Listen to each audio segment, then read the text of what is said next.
I think that's my cue to start. Welcome. My name is Lynn Paltrow, and I'm the founder and executive director of National Advocates for Pregnant Women. NAPW is a unique advocacy organization working to ensure that no one is denied their civil or human rights because of pregnancy or any outcome of pregnancy, whether that's birth, miscarriage, stillbirth, abortion, or not getting pregnant at all. So if you are here for the program Fiction or Reality, the Future of Reproductive Justice, you are in the right place. And I'm really happy to be here with you. It's reassuring. We're gonna really have to be together in the coming months and years. Also, none of us would be here tonight without the hard work of NAPW staff, Natalie Bograd, Aaron Geyer, and Dana Sussman, or the inspiration of the Yellowhammer Fund, or the presenters who I will be introducing shortly. Feel free to introduce yourselves in the chat. You can also post questions there. This is coming to you from NAPW's original home office, and our general offices are located in Manhattan on the homeland of the Lenape people. I also want to let all of you know that our discussion will be touching on a number of deeply disturbing topics to many people, including pregnancy loss, forced birth, obstetric violence, and most frightening of all, our current Supreme Court. Because we acknowledge and celebrate the fact that not all people capable of pregnancy identify as women, we will be using the terms pregnant people, pregnant women, and people with the capacity for pregnancy. So tonight, I'm thrilled to moderate this conversation, this discussion about what a post-Roe world will look like. What does the future of the reproductive justice movement hold? And how do we understand the role of narrative, storytelling to motivate, inspire, teach, and potentially be the thing that saves us, ensures that we have basic fundamental rights, even if we have a capacity for pregnancy. So our three amazing guests are Leni Zumas, who wrote the novel Red Clocks. This book was a finalist for the 2021 John Dos Passo Prize for Literature. Red Clocks was a best-selling novel. It won the 2019 Oregon Book Award for fiction. Leni Zumas is also the author of Farewell Navigators, Stories, and the novel The Listeners. She lives in Oregon and teaches in the creative writing program at Portland State University. Cruz is senior reporter at Jezebel, a fabulous online publication where she covers abortion, reproductive rights, gender, and politics. Before joining Jezebel, she worked at digital upstarts as well as traditional newspapers, including the Seattle Times, the New Orleans Times-Picayune, and the Arizona Republic. And Kiara M. Bridges is a professor of law at UC Berkeley School of Law. She's written numerous articles concerning race, class, reproductive rights, and the intersection of the three. Her scholarship has appeared in numerous prestigious law reviews, and she's the author of 3 books, including Critical Race Theory, a Primer, which I assume has been banned in at least 7 states. Congratulations. She is the co-editor of a reproductive justice book, and she serves on NAPW's board of directors. So I'm going to start. Our speakers are not being surprised. We've worked out some questions. I'm going to ask them, but please just, if at any point you want to jump in, talk to each other, raise a question, please do. So we're going to start with Leni. Much of what you talk about in Red Clocks in terms of a personhood amendment and the legal ramifications of a post-Roe world with a personhood amendment are sort of disturbingly similar to the nonfiction cases NAPW documents and works on, including arrests of women for having or attempting to have abortions, for having miscarriages, or for risking harm to their eggs, embryos, or fetuses. So the first, perhaps most obvious question, but you can go anywhere you want with that, is what inspired you to create a fictional measure that would not only ban abortion, but also IVF. Thanks, Lynn. And I also just want to say I'm really honored to be here. So I started writing this book in 2010, and at the time I was thinking a lot about narratives that I had inherited about my life and what my life was supposed to be like, and how those stories were, of course, very connected to broader cultural narratives about women's value and the idea of a woman's body as a vessel, right? It's a thing that can reproduce, it's a thing that can attract, it's a thing that can gratify. And if it doesn't do those things, if it refuses to do those things or is unable to do those things, it might be punished, right? And I'm saying it, not she or her or they, or because specifically it becomes an object, right? The body becomes an object that is legislated and kind of told what to do, right? And if the body doesn't behave, the woman's life might have less value. And so in more concrete terms, I was thinking about wanting to be a mother and wondering why I wanted that. And partly why I was wondering is I couldn't get pregnant, right? I was dealing with infertility. And so I had a kind of up close and personal relationship with the medicalization of fertility and the ways in which my body kind of became a site of failure, right? And so when I was researching IVF, in vitro fertilization, I started reading about people's opposition to IVF and the reasons that they were opposed to it. And one of which, I mean, a word that got bandied about so often on, discussion boards and comments on newspaper articles was natural. Like, it's not natural to interfere in the Lord's work, right? It's not natural to, if your body can't have, become pregnant and stay pregnant, like, sorry, like that's how God planned it, right? So I was soaking up all this sort of Christian moralism and ideas, from writers of all genders, actually, about what a woman's body like was meant to do, right? And so in this research, I started seeing something called the Personhood Amendment, which if passed would have banned IVF, right? It was basically saying that you should not do anything with any eggs or fertilized embryos against their will. If they can't tell you that they want to be moved or put into another uterus, or then they need to just stay where they are, right? They have the full rights of an American citizen.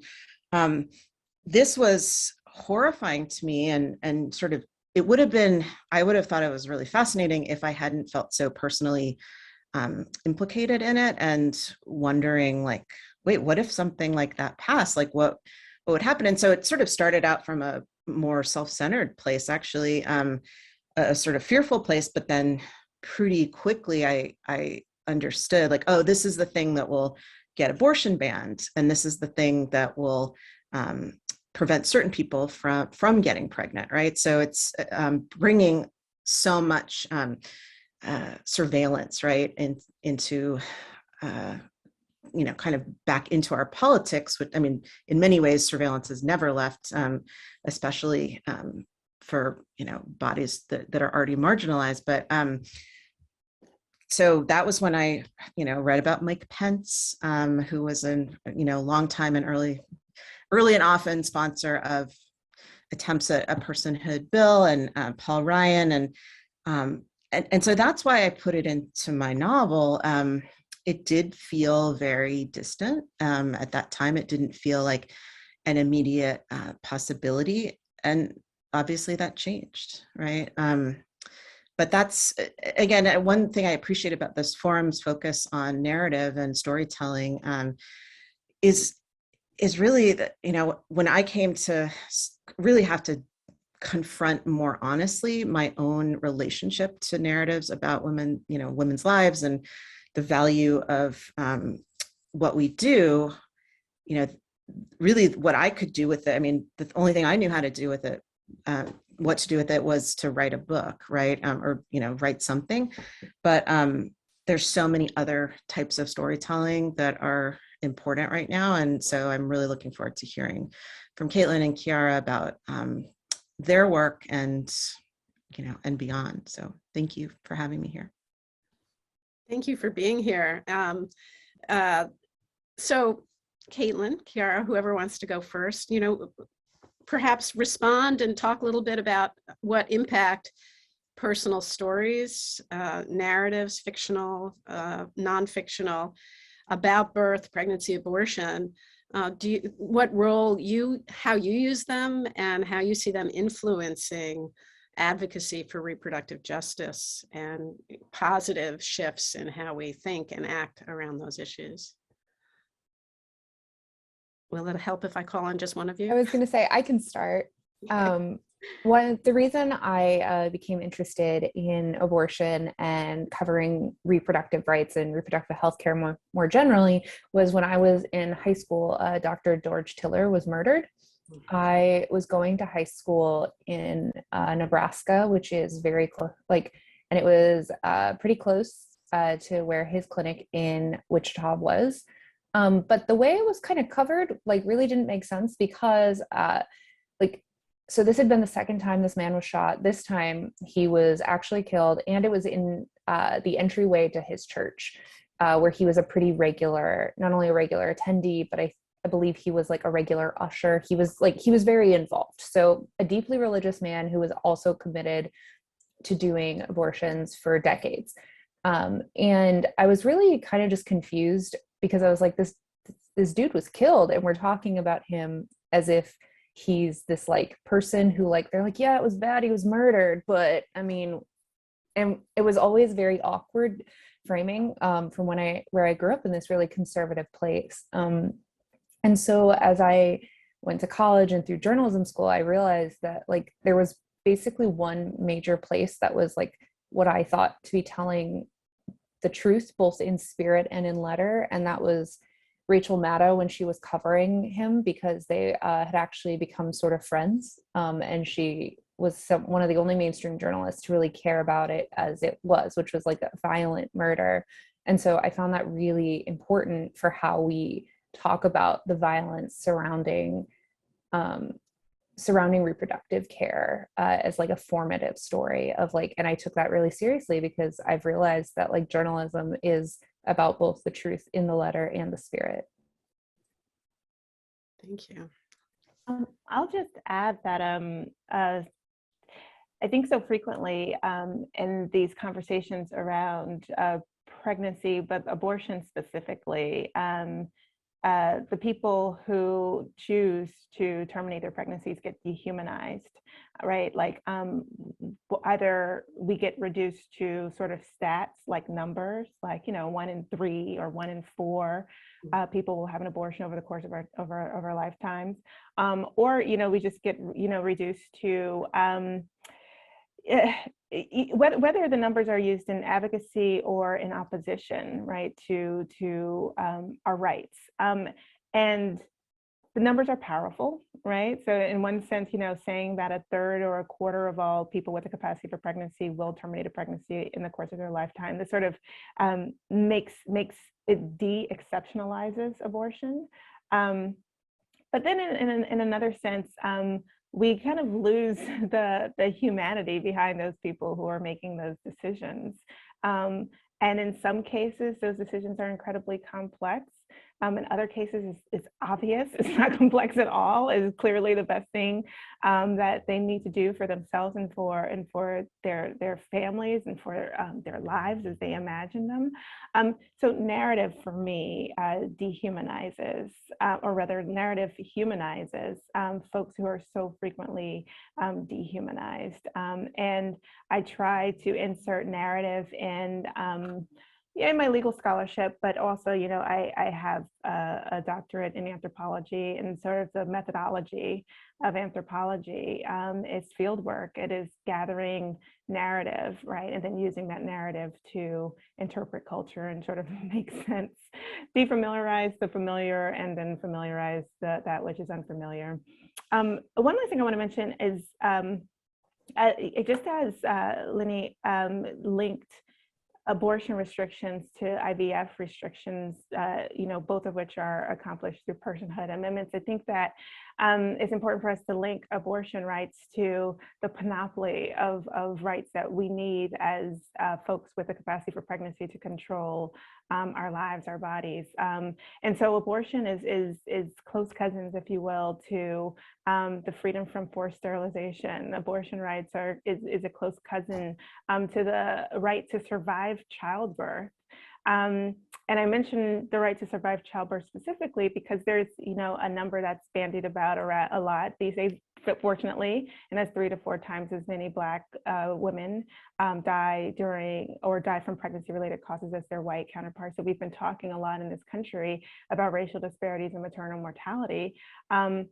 But I think humanizing, right? Narrative humanizes those folks who die. And it makes it just seem, I sort of revert to like a toddler when I talk about how unfair it is for Black people to have to experience that tragedy more frequently than other people in this country. And so I think that narrative kind of brings the musculature, the skeletons, the blood, the tissue, the fiber, the tendons, right?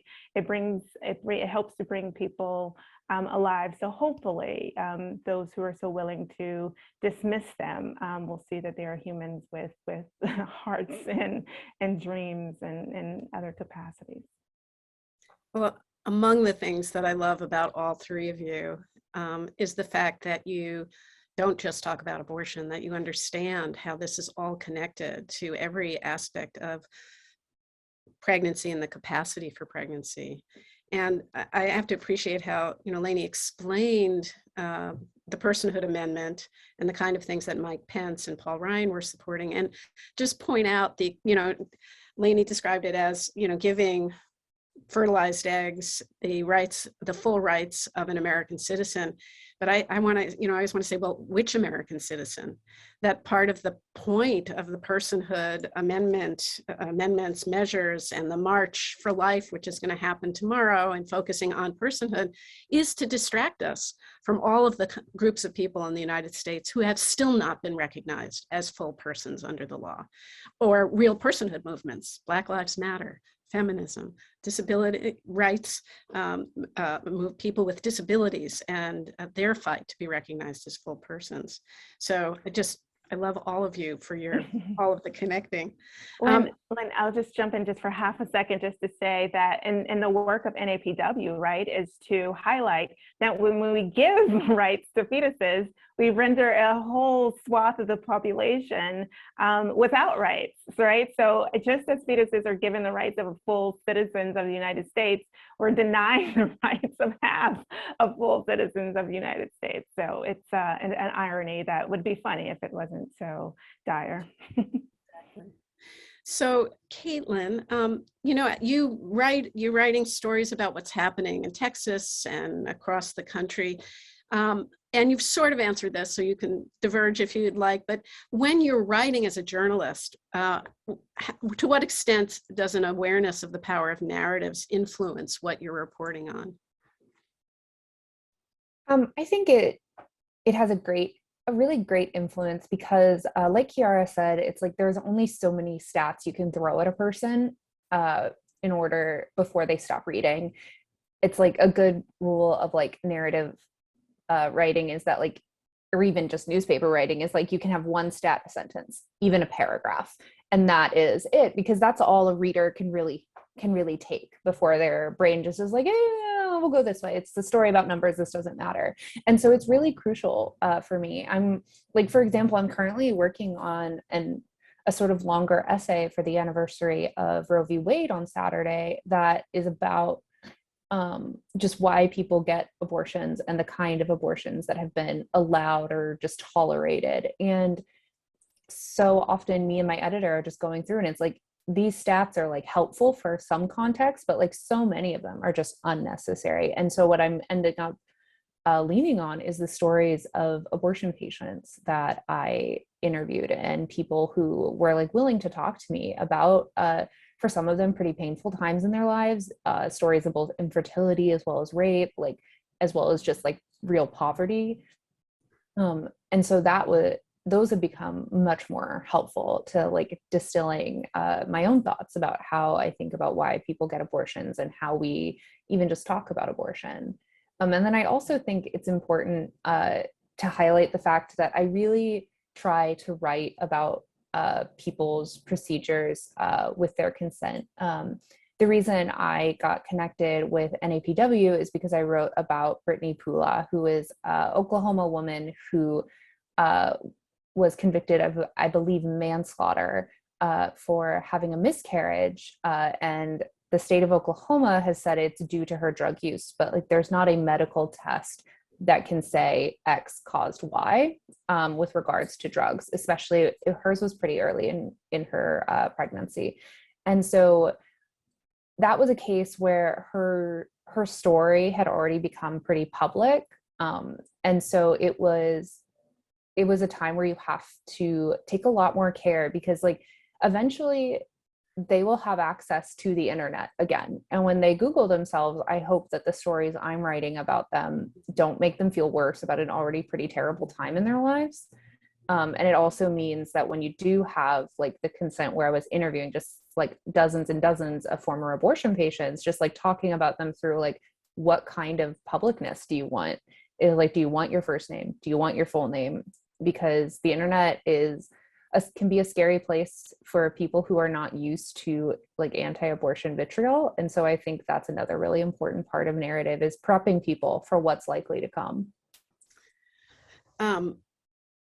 Thank you for that. It makes so this leads me to question to both Kiara and Leni, and maybe starting with Leni. You're telling a story, but it's in a particular place. It takes place in Oregon, and you make a point of teaching the reader that Oregon is the whitest state in the country. And I just wondered if you could talk a little bit about, your thinking about putting that in the narrative and what you hoped people would think about or learn from that. And then I'll follow up with Kiara. Well, part of why I put it in is it's such a foundational fact about Oregon and impacts all of our lives here in some pretty pernicious and also like more subtle and less noticeable ways. And so I'm not from Oregon, and so in writing about it, I really wanted to look at its beauty, and then also what underlies the beauty, which is a really grotesquely racist past. And I think, I'm struck by listening to both Kiara and Caitlin talk about telling people's stories and individual lives, and the kind of humanization that happens from doing that.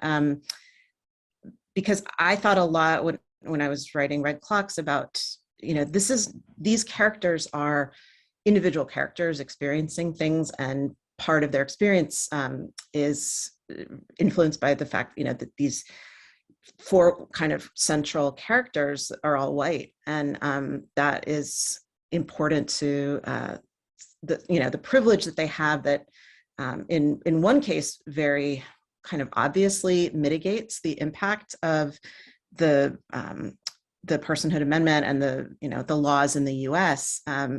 And it's a 15-year-old girl who, she's white, and she reminds a law enforcement officer of his daughters. And so he kind of like lets her off a little bit. And I think one of the huge, for me, like difficulties in thinking about, the individual versus systemic racism and poverty, and a kind of history of misogyny and patriarchy that are undergirding all of what we're talking about today, is not to highlight the individual as in order to not speak about like these broader forces that are at play. But at the same time, as both of you are saying, it's not enough to say statistics. It's not enough to just say like, well, this is a systemic problem. Like, we want to know how it's actually affecting people. And so I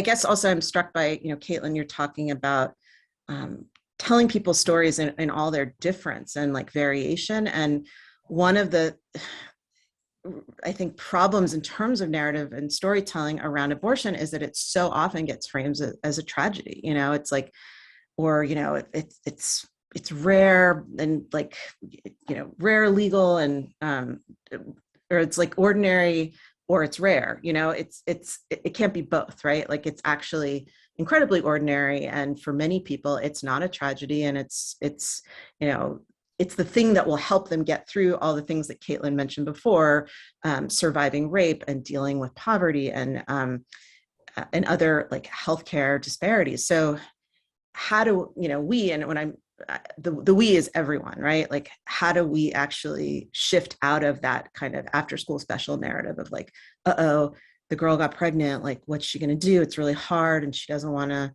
give up the baby, right? Like, that's not everyone's story. And so how do we kind of keep moving away from this very stereotypical kind of regret narrative? Yeah.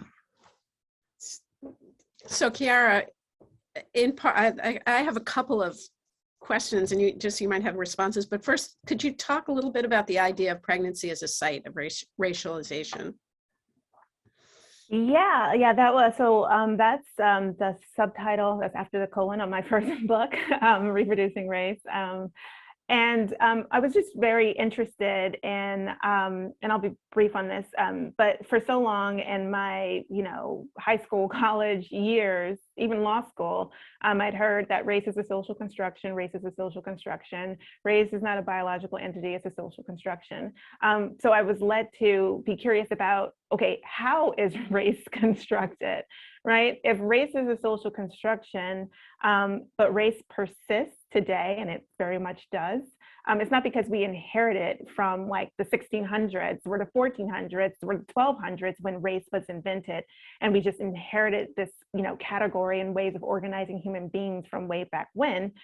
Race persists because we continuously construct it. We construct it every day. We construct it sometimes spectacularly, like when we elect people who promise to build a wall against the US-Mexico border, or a person who successfully passes a Muslim ban, right? We construct race in those spectacular ways. Also, when a person is murdered and captured, a person's murder is captured by cell phone video. It's kneeled on for over 9 minutes and the nation erupts. So race is constructed in those sort of spectacular ways, but race is also constructed in more sort of banal ways and in quotidian ways. And I believe pregnancy is a site of our construction of race. It's a site by which we create racial meanings and attach meanings to bodies, by which we perpetuate disadvantage, by which we diminish disadvantage. And so that's in my scholarship, especially in my first book, but probably in other ones if I think about it too. That's what I'm trying to do. I'm figuring out how we maintain these racial meanings through the event of pregnancy. Thank you. Everything I've read of yours has blown my mind. Jumping from that and from what Leni was talking about in terms of whose story gets told and what its meaning is, I'm wondering if you could comment on what role you see racism and white supremacy playing in current efforts to ban abortion. So the most obvious to me, and it's so sad, unfortunate that it hasn't been linked in the media. So Texas has successfully passed SB 8. It's in effect, it's been prohibiting or making it damn near impossible for many people in Texas to access abortion, safe abortion. And what I don't see happening enough is linking the passage of SB 8 to Texas's voting laws. Texas has some of the most restrictive voting. They just threw out hundreds of ballots just the other day. It's on my to-do list to make sure my ballot is still valid. Yes, right. So I would love to see people link and let us not, let me be plain rather, Texas's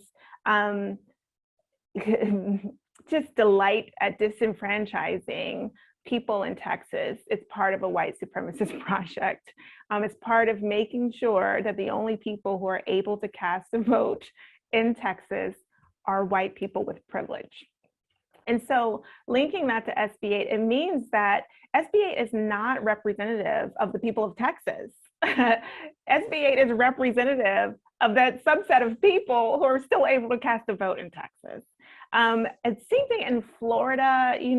Florida's, DeSantis got really excited after seeing the success of Texas. SB 8 said that he wanted to do the same thing in Florida. Florida passed, amended the Constitution to allow formerly incarcerated people to vote. And then the legislature, the lawmakers in the state then made sure that they had to sort of pay back all of the fees, fines, restitution before they could vote, functionally disenfranchising people again.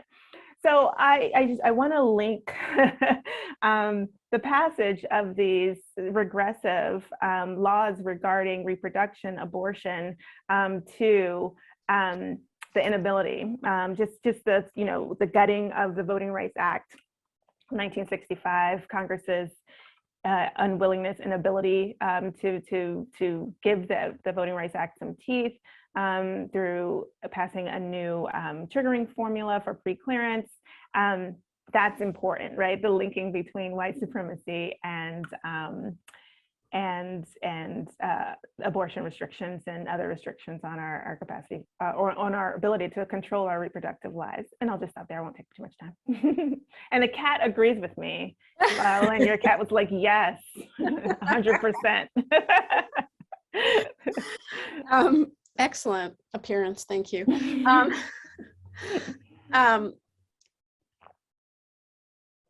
So SB 8 is in effect, the Supreme Court today blocked another effort to have it addressed by the federal district court. It's been maneuvered into the state court system, which will make a challenge to it even harder. But jumping ahead a little bit, Caitlin, you've written about what's been happening in Texas. And the law there has been in effect for more than 130 days. It's basically a ban. One of the things I know about red clocks is that it was in part inspired, as you've heard, by the wall that Trump is building on our southern border. But in the book, there is the pink wall on our northern border that describes an agreement between the United States and Canada to prevent pregnant people from obtaining abortions and IVF in Canada and facilitating their arrests if they try to get there or evade the U.S. bans on ending the lives of fertilized eggs, embryos, or fetuses. I was wondering what you're seeing or thinking about in terms of border crossing by people in Texas. And I know there has been a little bit of speculation that some Texas pregnant people might be going south to Mexico across that border through whatever wall that has been built to Mexico, which recently declared its abortion prohibition law unconstitutional. Yeah, for sure. I can speak on this. So I think the first thing is that people have been going to Mexico for decades, even before Roe v. Wade. Sarah Weddington, the lawyer who argued Roe before the Supreme Court, actually wrote about her own abortion at a pretty seedy clinic out in Piedra Negras, which is across from Eagle Pass, Texas, that she had in law school. The way she wrote about it, she was like, I didn't start having sex till I was serious with this guy who she would go on to marry. But she was like, it still happened. And she never told anyone about it until her book that she wrote, like probably a couple decades after Roe, even. Like it came out in the 90s, I want to say. Yeah. Because like, it's so funny when you look at it, it has a blurb from Governor Bill Clinton. But I digress. And so I think people have been going to Mexico forever, but the bigger issue, and like I have a friend who lives out in Terralingua who goes and gets Miffy pretty regularly just because it's really cheap. across the border. But the bigger problem now Oh, is... wait, that's too important. Can you explain to our audience what MIFI Oh, is? yeah. So a medication abortion is done with 2 pills, which is mifepristone and I'm not saying the other one is escaping my mind, but it's another. Mifepristone. You got it. Yeah. And so you take one initially to stop hormone production, and then another to induce what is essentially the same thing as a miscarriage for and like just having and those contractions that you experience during a period and during childbirth, like degrees of that, and it's what empties the uterus, and it's really safe. But it's really cheap to buy those pills in Mexico because that abortion is and miscarriage management is not what that blue label use of it is. It's just that happens to be, it also works for that. And that's what we use it for in the United States. And so it's really easy to get there. It's pretty cheap. And I have friends who just go into Mexico, when they're there, they'll just swing by a pharmacy. But the reason I bring those friends up is because those friends are American citizens with US passports. So I think something that people who haven't traveled around Texas, like maybe, or even Southwestern United States, maybe don't understand is that border crossing checkpoints exist everywhere in the state, even pretty far away from the actual border. And so as a result, traveling can be hard if you do not have accurate documentation. And it gets scary. Like, I am an American citizen and my family has been in this country for generations. And it still is like, when they ask you where you're from, when you're going through that checkpoint, it's still like, your heart stops a beat because you're like, oh, wait, this is fine. So I can only imagine what it's like for someone who actually has, who does not have any sort of documentation to live in this country. So as a result, getting from getting across to Mexico would be a death sentence because you would not be able to get back to your family, to your job. So there's this whole segment of the population in Texas, New Mexico, Arizona, and even parts of California, particularly like San Diego and San Isidro, that it really doesn't matter that it's really cheap in Mexico or even accessible. I think the other thing that's important is that when we hear that something has been decriminalized, it doesn't mean that there's suddenly clinics and providers. That's a problem we're also seeing here, is that even when places like California or Illinois and New Jersey are becoming sort of abortion havens, places where they want to codify Roe in their state constitutions, they want to make sure that people's rights are really encoded in law, but that doesn't mean that there's suddenly more money going to these clinics. It doesn't mean that there's more clinics available or more providers or more people who can perform these procedures or even just prescribe the pills if you're not getting a surgical abortion. And so I think the idea that people will go to Mexico is kind of similar to what people say when rich people will always be able to have abortions. I think the type of person able to go to Mexico already has so many advantages, even in the SB8 world, because when you're that desperate that you're looking to cross the border for it, you probably have so many options first that you've already exhausted. I'm just going to jump in. Oh, no, go ahead, Karen. I'll go I want to after jump you. in there just to amplify the point that Caitlin made and put it in conversation with Texas SB8 right now. So, abortion rates have, dramatically fallen in Texas, by half. And lots of people are traveling to Oklahoma and Kansas to secure abortion care. And so they're traveling to abortion in Kansas to get the abortions that they can no longer get in Texas.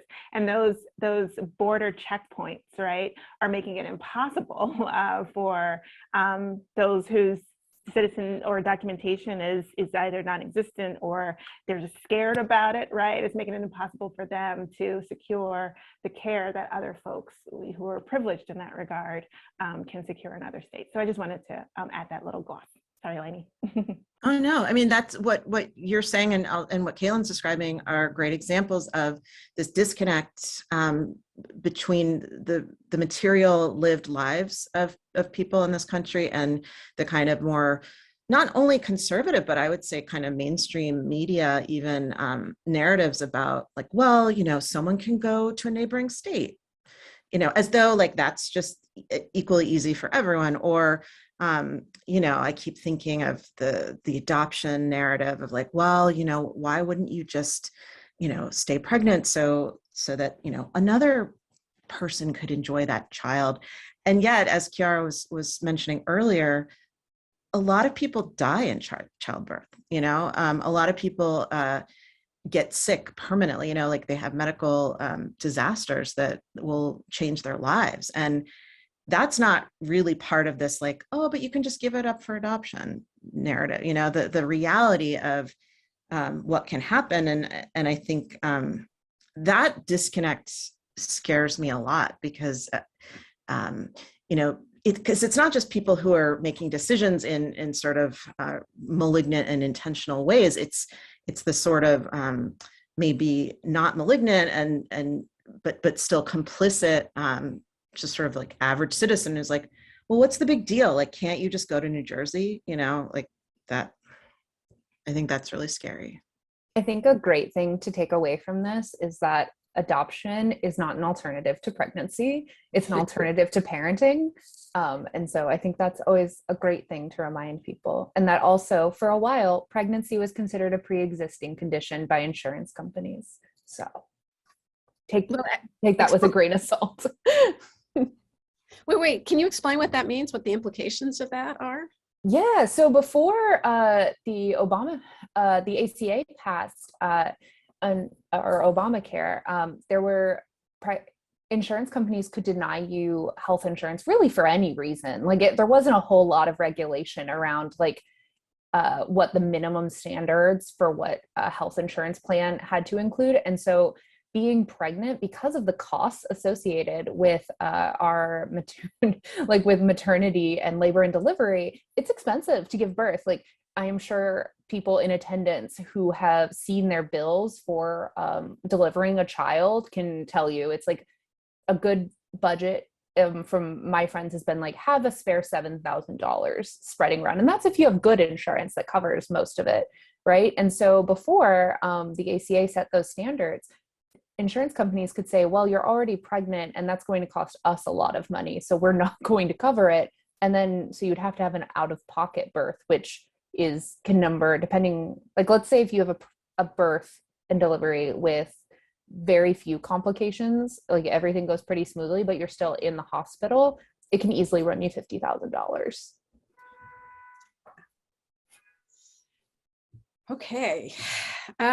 So this was a question we formulated one way, and I'm thinking a little bit differently. So Chiara, you wrote an article called Race, Pregnancy, and the Opioid Epidemic, White Privilege, and the Criminalization of Opioid Use During Pregnancy. And in it, you write that Black women became the face of the criminalization of substance use during pregnancy.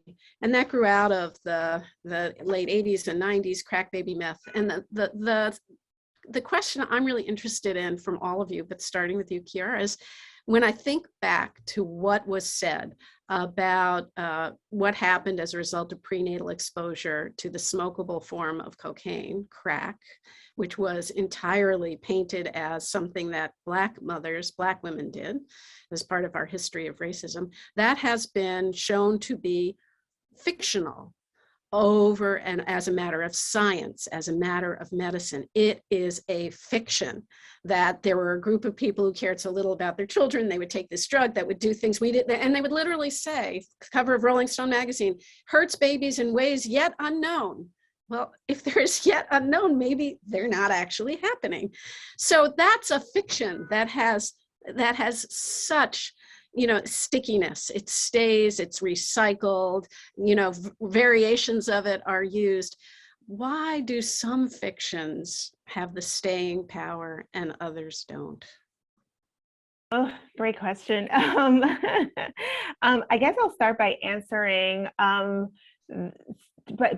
specifically, and that is the myth, the fiction that exposure to crack cocaine in utero permanently damages the babies that will ultimately be born. And then it's also important to know that it wasn't just like, oh, the babies will be injured, but it's like the babies are brain damaged, right? Like the babies are going to be expensive too. And they're going to be expensive to care for. They're going to ruin our public school system. And probably most tellingly, it's like, and these babies are going to be criminals, right? So it's not just that they're going to be just expensive or just, just have disabilities, and so their families are going to be kind of burdened with their care, but like it's going to cost you guys money, and they're probably going to like rob you and rape you and kill you if given the chance. So I mention that sort of detail because that particular myth intersected with long-standing discourses around Black people's just pathology, right? Like it intersected with long-standing discourses around Black people just being hypersexual, being lazy, not being as intelligent as their non-Black counterparts, as their white counterparts, just being criminally inclined. So I believe that fiction just made sense to millions of people in this country because it already intersected with a whole bunch of myths that have made sense to people in this country since the dawn of the nation, right? These are myths that have been present in the US since, the enslaved people were first brought over from Africa. So I think so I'm speaking specifically by, using that example as an illustration of like a larger point, which is these fictions around, substance use, harming fetuses generally. So now we're seeing it in the age of the opioid epidemic, and, cover stories have been written about NAS, neonatal abstinence syndrome, and people have been wondering, well, these babies, they're harmed, they're damaged, what's the long-term consequences? Again, this is NAS is a temporary condition. The best treatment for NAS is rooming in, leaving the newborn baby with the parent so that the parent can have skin-to-skin contact and breastfeed. Instead of doing that, we're taking these babies away, we're putting them in ICU, we're giving them morphine and other narcotics to like treat what is a temporary, transitory condition. That sort of myth makes sense to people because we have long-standing discourses around how people should behave, right, during pregnancy, how people with the capacity for pregnancy should behave at all times. Like we should always want to have children. We should do whatever we need to do in order to put ourselves in a position where we can become pregnant and then give birth to healthy kids and then raise those kids. And so when people act in contravention or act inconsistently with those narratives about how people with the capacity for pregnancy are supposed to think and behave and feel, any sort of fiction that says, and then the baby was harmed as a result of that behavior, it just makes sense to people. It's sticky and it'll take a long time, and it'll be impossible for people to disbelieve it, right? To have actual facts and truth dislodge those fictions from their psyche, from their understanding. Leni, Caitlin, do you want to comment at all about what stays in the public mind, what fictions? Yeah, I mean, I think a fiction that I'm running up against a lot right now is that rape and incest exceptions are something that do really great, like are a really great compromise. So rape and incest exceptions date back to the mid 20th century when people were trying to actually get abortion legalized before Roe. They were trying to reform abortion statutes that had been passed when it was really unsafe to have an abortion because it was like our medical system was just not what it is today, right? And so it was actually something you were dying from because there weren't regulations around it. People were just kind of doing whatever they wanted, right? And so people, one legal group argued that having rape and incest exceptions allowed for some people who had experienced these great tragedies to get access to this procedure, but no one else should, right? Like it was a first starting point. And so those have kind of endured up until very recently, like up and until last year is when people, conservative lawmakers really started dumping them like, for example, the ban at the Supreme Court that could overturn Roe in Mississippi doesn't have one. Texas's SB 8 doesn't have one. And everyone, I think, including myself, I admit, like they see these dropping of these exceptions as something that's like, oh my God, not even the rape and incest victims can have an abortion. But it turns out like people who have those, it's about like 1% of patients that utilize that. And it's because it's deeply difficult, because abortion is a time-sensitive medical procedure. Having the ability to say, okay, I was raped, it was reported, it was gone through even the preliminary parts of the judicial system, of like the criminal legal system, that just takes a lot of time that like, frankly, a lot of people don't have for this kind of medical procedure. And so it actually doesn't impact people that much, but that's like sort of a reaction that I've come up against a lot in the last year. And it's like, well, it seems nice. Like it seems like a great compromise, right? Between people who are like, I really think abortion should be allowed, but only for some people. And with that they can have with people who are like, abortion's for everyone. It seems like that's a Venn diagram, like a little sliver in the middle that we can agree on. But it turns out like it's really a compromise for very few, that benefits very few people. And I, before Leni, I just have to jump in and say, I think that the lack of that exception in a way, to me, is also just a big, clarifying for some people that this is about male supremacy. It is not about just abortion. It is about a much bigger set of values and who is surveilled and who's controlled. But Leni, it looked like you wanted to comment too on which fictions and which don't. Right. Well, I mean, I think in thinking about the rape and incest exception, in the way that it connects a lot to what Chiara's describing about like whose behavior is okay and whose isn't, because what that's implying to say like, well, it's okay to have an abortion if you were raped is like, because then it quote unquote wasn't your fault, that you got pregnant. And I think this, one of the underlying narratives around anyone who gets pregnant is like, yeah, you brought it on yourself, right? Like, so live with the consequences, right? Like, rather than understanding it in its real complexity and the ways in which, so many things have to happen in order for, someone to get pregnant, right? And, but the simplifying is what's really convenient and necessary for people in power. And as you say, for like male supremacists wanting to say like, no, it's really simple. Like, just don't have sex and you won't get pregnant and then you don't need an abortion. Like, just this very kind of convenient, but also kind of frighteningly maybe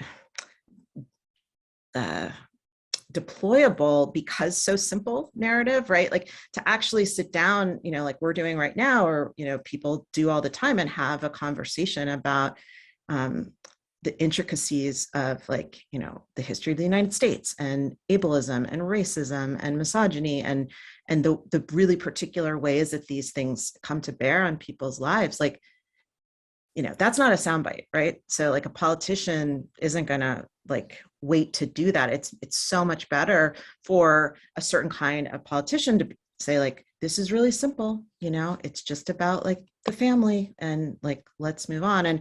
And that sort of kind of family values rhetoric, which, I think about that anytime, even like one of my friends sends me like a holiday card with like pictures of their kids on it. It's like very, innocent, fine, like whatever, but also like, in what ways is it sort of part and parcel of this idea that like, yeah, if you have to have an abortion, like that's really bad, that's a tragedy, but like what you really should be wanting is like these 2 or 3 children to put on your holiday card, right? And one thing I was just curious to ask, all 3 of you is kind of about this notion of changing the frame, not just kind of away from abortion as a negative thing, but like as an abortion positive kind of mindset and framing, and like how difficult that seems to be. And I'm just curious your thoughts on that.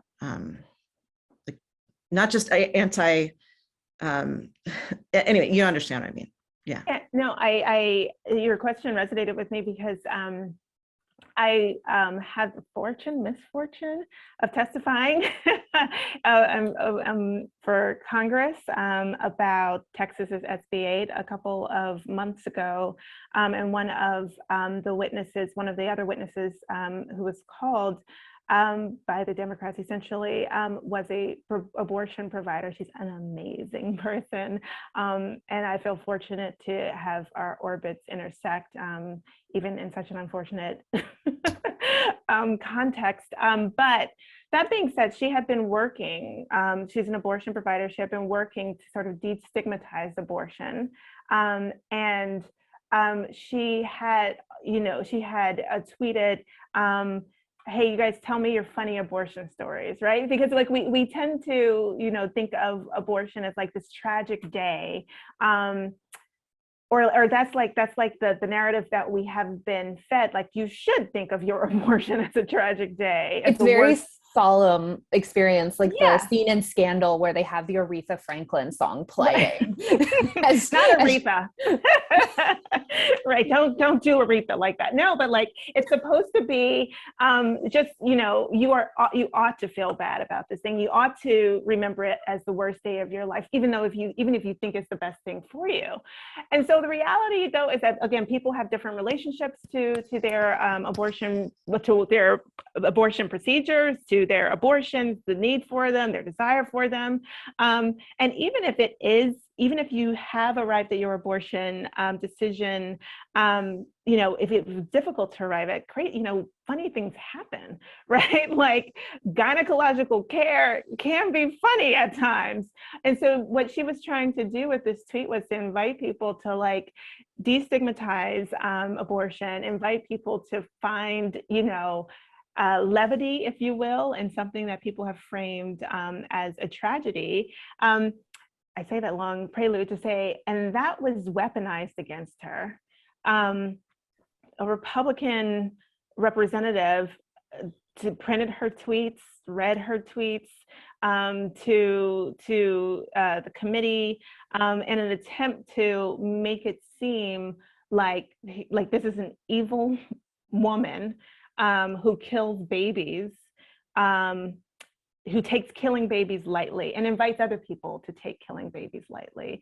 So I do think it's important this sort of cultural, the work of shifting cultural discourses around abortion to de-exceptionalize it, right? To understand it as basic healthcare, to understand it as not a tragedy.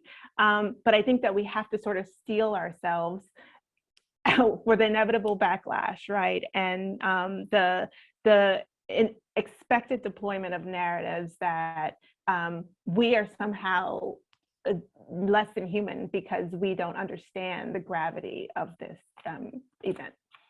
That was a lot of talking. I think I was invited too, so I'm going to take advantage of that question. Just say that I do think, on the other hand, that our own side has exceptionalized abortion, that the same people who have abortions overwhelmingly also have children or try to have children and have miscarriages and stillbirths. And all of that often takes place in a context of family and love, but that's not the narrative we tell. We also say, tell your abortion story. What about your whole story? Which is another reason why I love Red Clocks, because it is every aspect of the capacity for pregnancy, and they're all intersectional and integrated. And there's so much positive, whether it's the positive abortion or the positive childbirth, or the relationships people have with children. And one of the things we did in the whole women's health amicus brief that National Advocates for Pregnant Women filed. In that one, we said to the court, you know, there's all this stuff about abortion regret. So this is the other side of the positive. And, you know, it's junk science, but okay, some women do regret abortion. Guess what? Women regret having babies. They regret how they gave birth. They regret that they had cesarean surgery rather than a vaginal birth. They regret they didn't have a home birth. That is how we, for whatever reason, we have this relationship with pregnancy that is full of complexity. And I do think that we have to celebrate all of that. And I so appreciate, again, Red Clocks, because it just takes you through potentially every permutation of what can happen to somebody who has a body that can get pregnant. And, you know, that is a place for great regret and sadness and harm and joy and love and happiness. And that, I think, is part of the narrative that we have to tell more of, that the same person who had an abortion is raising 3 kids.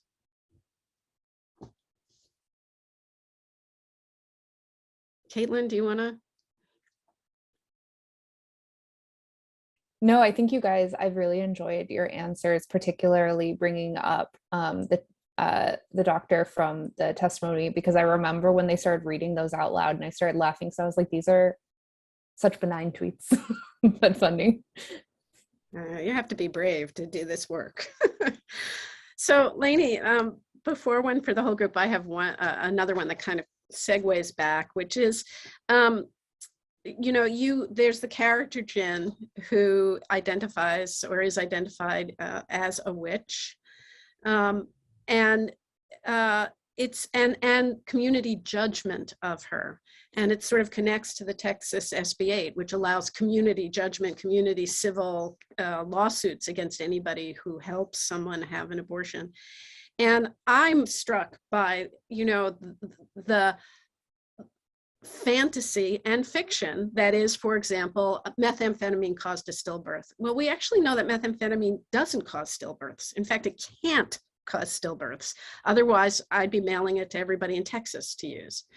So it might as well say that people who have abortions are witches, or people who help them are witches. And I'm just wondering if you could comment on how much the history of witch hunts and community suspicion kind of influence how you think about what's happening in the non-fictional world that your book is being read in.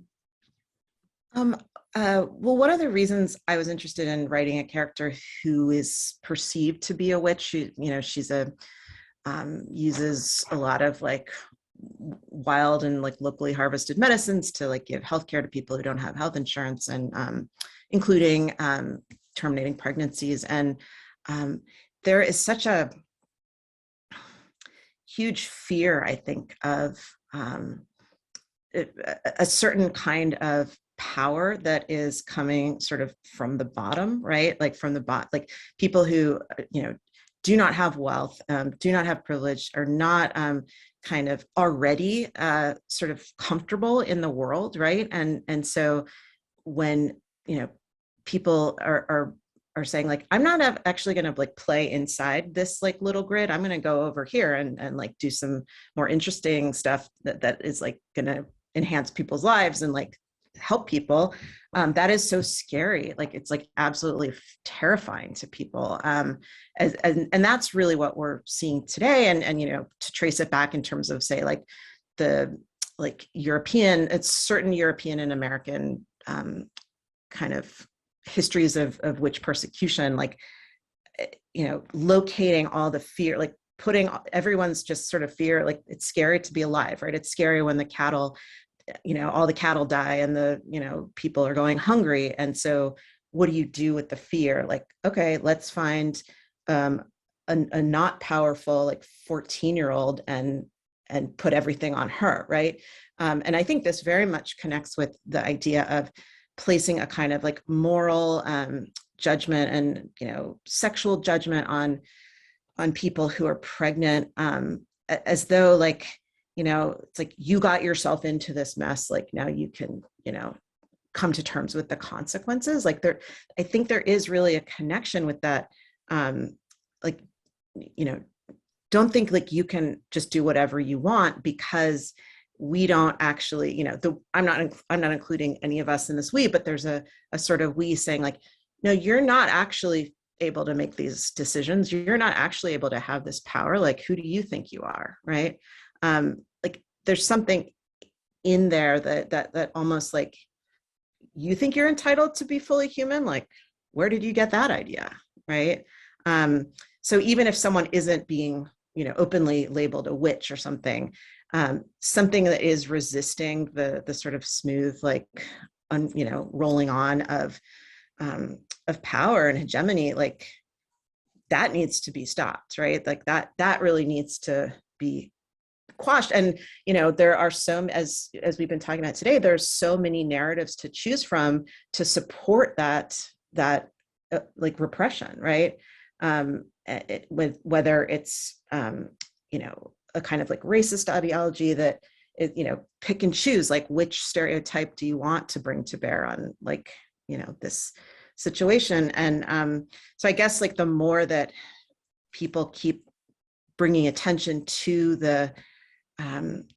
those destructive narratives, like the less they'll maybe power they'll have in the world to just be applied to whatever the kind of situation in 2022 is, right? Thank you. I know we're approaching, we're going to get some questions that I know I'm going to get to see in the chat. But one more, there has been criticism of The Handmaid's Tale for sort of taking, stories, events that have more often happened to women of color. And, it's a story, it becomes a story about a white protagonist. And yet it gives people a way of understanding what's happening. I was actually a little horrified that a commentary I did on what life after Roe could look like, including mass criminalization, the illustration they used were people dressed like the characters, women dressed like the characters in Handmaid's Tale. But it has given people a way of representing what they think about this. So I'm just wondering, how do you, what you could all talk about in terms of how you reconcile that duality? I'll start. I don't have a full answer, but I'll just start by I was thinking, what would happen if the characters in The Handmaid's Tale were people of color, were women of color, were Black? Then The Handmaid's Tale would be a story about Black women. Because Black women, people of color, are not allowed to stand in for the whole. So it was a smart move. It was a smart narrative move to make the characters in The Handmaid's Tale white so that they could stand for all of women. So in order to make that less true, it's bigger than Handmaid's Tale, right? It involves, deconstructing discourses around, whiteness as the norm, the invisible norm, and Black people and other people of color as sort of, those are the ones who have a race.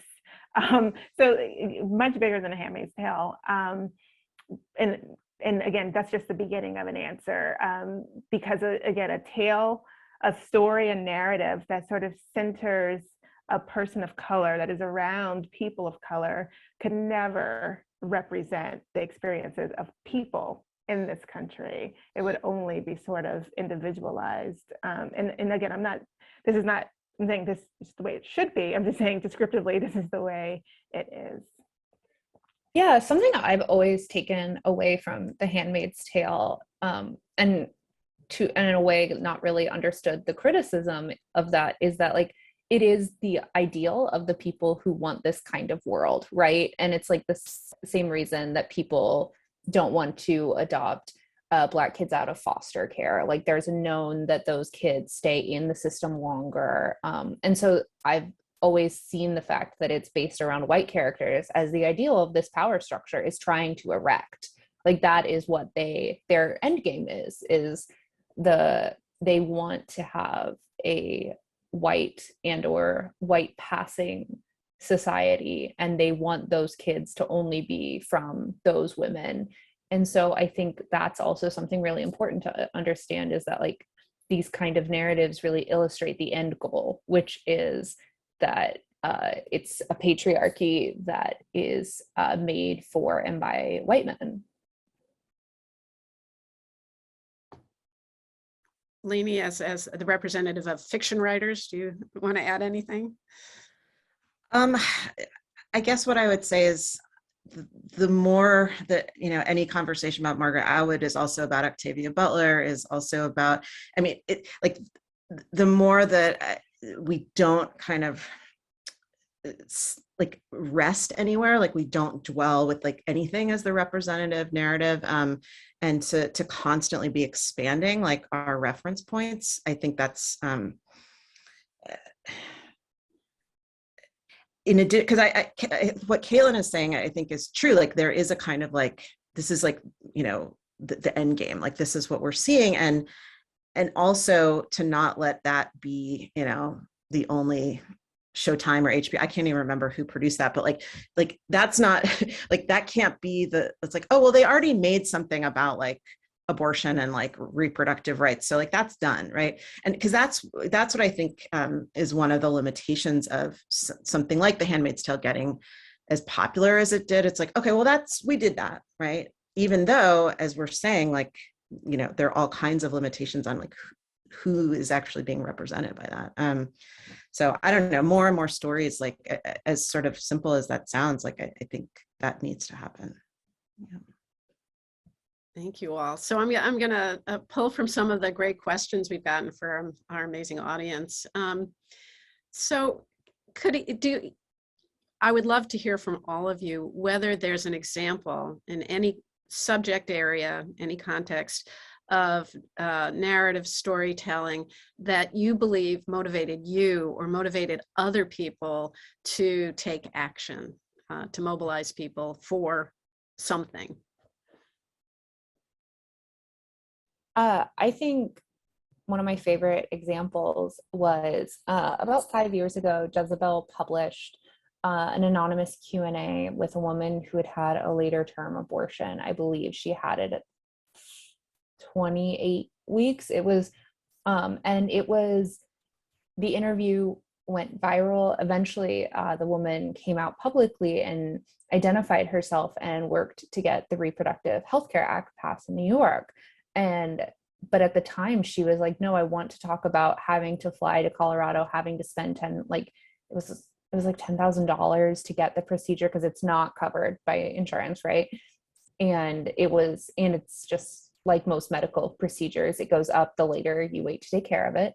And so she talked about all of the things and how much she had wanted to be a mom, and how much she had wanted these things, but that it was the best choice to be made for her and that she didn't regret it. And people hated her and like also applauded her as a result. But I think that was definitely one of the most galvanizing, particularly in New York State and New York City, to get a new vein of reproductive freedoms codified. Yes, I remember. I will offer that I will name drop Beyonce and Serena Williams. No, so I think that their narratives around pregnancy complications, Serena Williams's narrative around how she was reporting the fact that she did not feel well after the birth of her daughter. Her reports were falling on deaf ears. She almost died from the failure of her providers to treat a pulmonary embolism. I think that has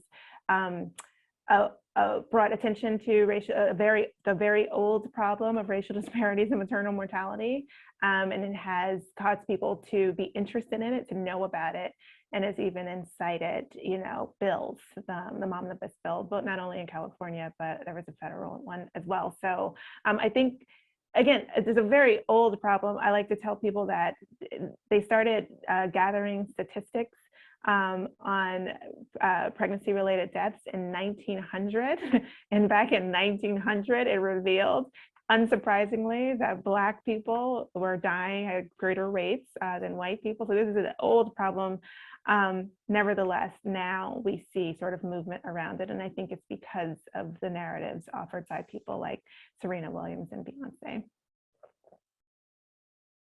I'd like to bring up the Disability Visibility Project, and as well as other disability activists and organizations that, among many things that are necessary in telling more stories of disabled people in their own voices, is kind of connecting the fact that like reproductive justice is equally applies to disabled people who can get pregnant, and that the more story, like the Disability Project, Visibility Project was founded by Alice Wong, who she's a great activist, and one of the kind of ideas behind it is to like, you know, tell more stories and have an archive of stories, and kind of have the stories proliferate so that like there isn't and when it comes to, again, reproductive justice, like that's not their focus, but it's part of everyday life, right? It's part of, so I really appreciate that project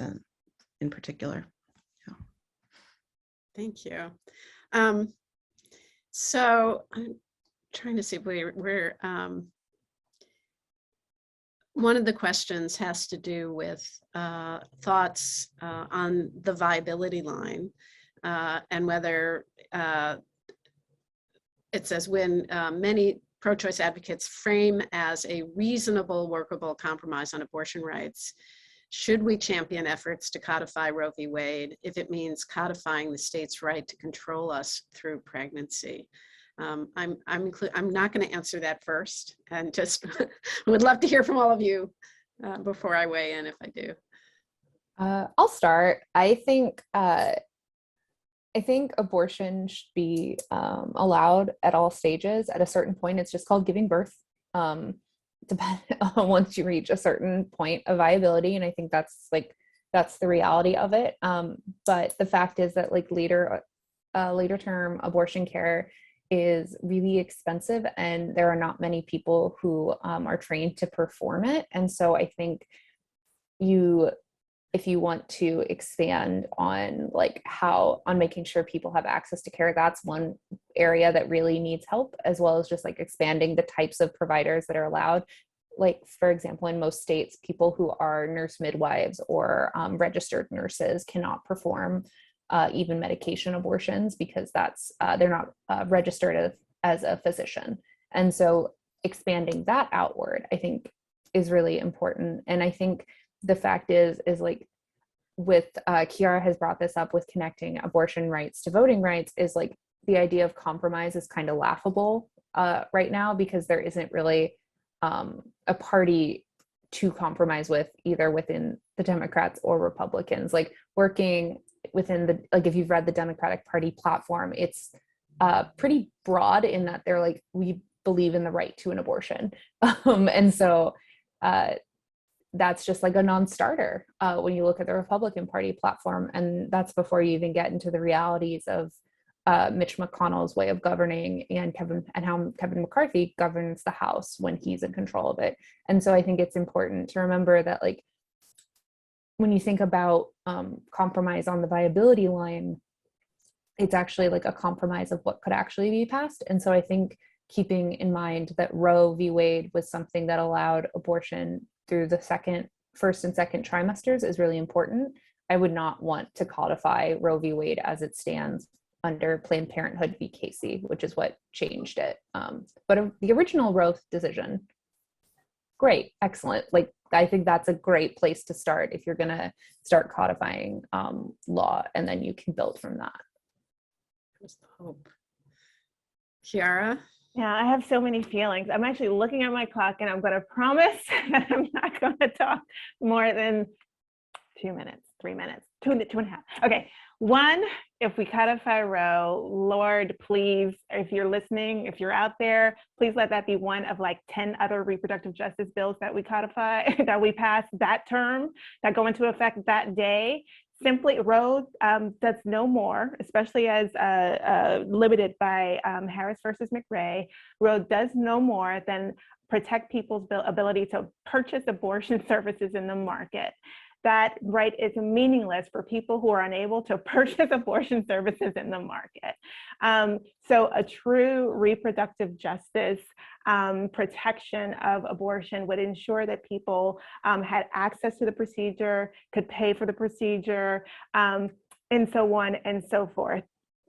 The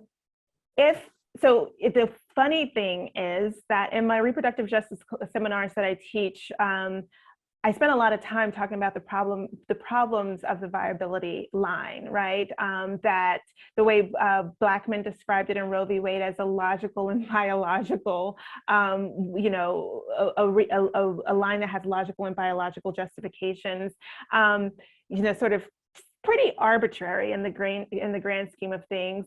And it's interesting that those arguments that I had been talking through with my students, I mean, unsurprisingly, have been weaponized by, you know, petitioners and Dobbs to justify throwing away the viability line altogether, or Roe altogether. Is viability a reasonable compromise?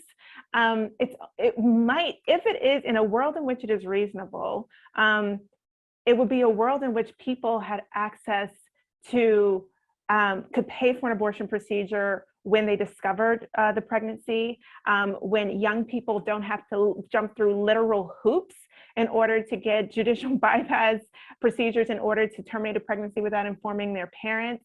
It would be a world in which people had access to healthcare so that they could discover their pregnancies in the first instance, discover whether there's a fetal diagnosis that would be incompatible with their ability to care for their existing children, their lives, etc.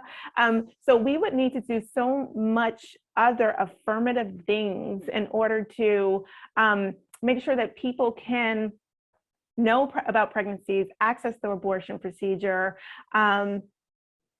in order to make viability a reasonable compromise. So, yep, 3 minutes, got it. Excellent. There's nothing I could add to that. Thank you. I think I would just want to point out too that I have a lot of thoughts, and I totally, Kiara got to so much of what we really need to be thinking about more broadly. But in some of the cases we've worked on, ones involving forced cesareans, viability, a misinterpretation of that line and its misuse, at which it could happen as it continues to exist, is, well, if you can outlaw abortion after viability, you can also force a pregnant person to undergo cesarean surgery because refusing it would be like a late-term abortion. So it becomes a mechanism for dehumanizing a pregnant person, whether they're seeking an abortion or trying to go to term without having forced surgery on them.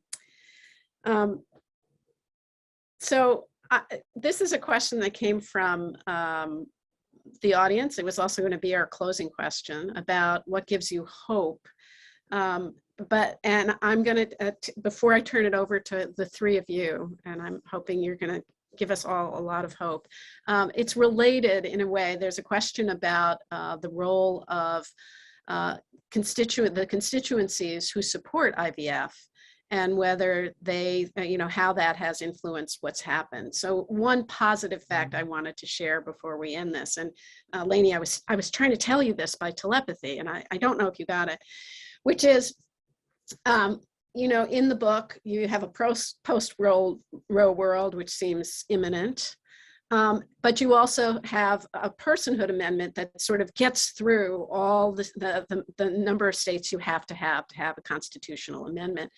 And one of the facts that I was excited to communicate is that 3 states have considered personhood measures: Colorado, Mississippi, North Dakota, and other states have, but these as full-blown state constitutional measures, and they've all been defeated.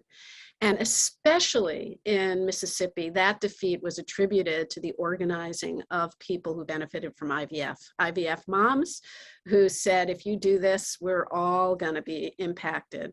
So I don't think that that's going to sneak through that I think a lot of terrible things can happen, but I do think when we are able to show people the connections beyond abortion to IVF, to criminalization, to destruction of families through the family separation system, used in response to people who've had or considered abortions, that people do understand at least how dangerous a personhood measure is to their own humanity, freedom, and civil rights. So I do take some hope from that fact that has happened, and I think would protect us at least partially as we figure out what hope we have for how do we ensure that, not about preserving Roe, but doing what has never happened, which is the full recognition of constitutional personhood for the people who can get pregnant.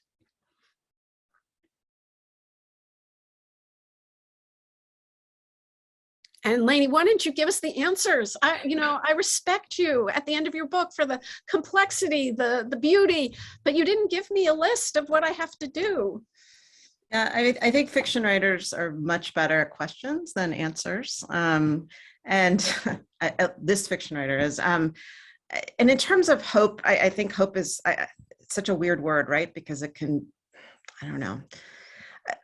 But what does give me, keeps me from despair, I would maybe more accurately say, is seeing people in the streets about this, and seeing activists and lawyers and people filling courtrooms and testifying before Congress and taking those actions. That's often the only thing that helps me bear it. What's happening is that so many people are putting their bodies and minds on the line for it. And I'm really grateful to every single one of those people.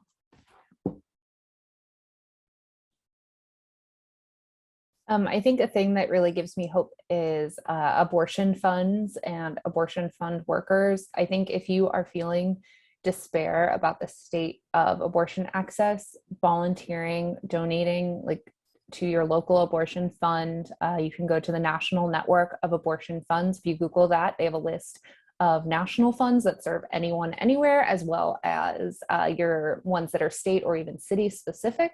I think they do really amazing work, and they are always the most dedicated people I talk to when I talk to sources. Yeah, so building on Leni's comment, what's given me hope is the organizing around reproductive justice issues broadly. I think one of the things that bring me the most joy is seeing the increased attention brought to the family regulation system. For so long, the state has been dismantling poor families, families of color, and nobody cared. And seeing, people drawing links, organizers, activists, scholars drawing links between that and in mass incarceration and policing and just anti-Black racism generally. That's been one of the more delightful things that bring me delight in recent years and recent months. But I think probably the thing that brings me hope these days, it's really my students, because I always describe them as rowdy. I have some rowdy students, and I know that it's going to take a lot to quiet their rebellion.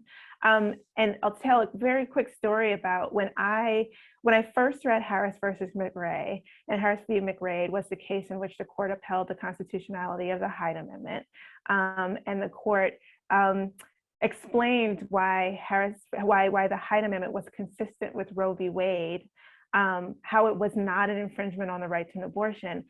I just didn't understand. I was just I just don't understand how you can reconcile those two things. And then after reading the case a couple more times and after a couple more years, I understood, right? I understood the reconciliation.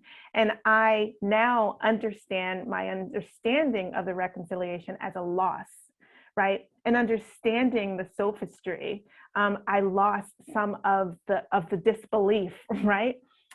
My students are still there, right? They're still in that stage of disbelief, right? They have like an academic understanding of how you reconcile Harris with Roe, but it just still doesn't make sense. And I think it's so important for us to move through the next couple of decades convinced that this doesn't make sense, because I'm afraid that as these repressive laws get passed, as people are coerced into parenthood, as people are coerced out of parenthood, I'm afraid that it's going to start to make sense.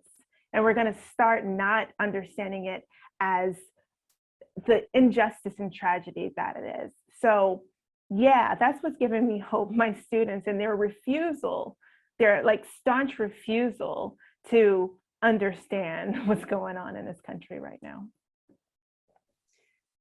Thank you, Kiara, Caitlin, and Leni, for giving me hope, and for all of you who've watched this and been here, because that's way more than 100 people who are, with us in what's coming next, the rebellion, the sites of resistance. So thank you so much. This will be recorded and available to everyone, and I deeply, deeply thank you all for the work that you do and the hope that you've given us tonight. Thank you. Good night, everyone.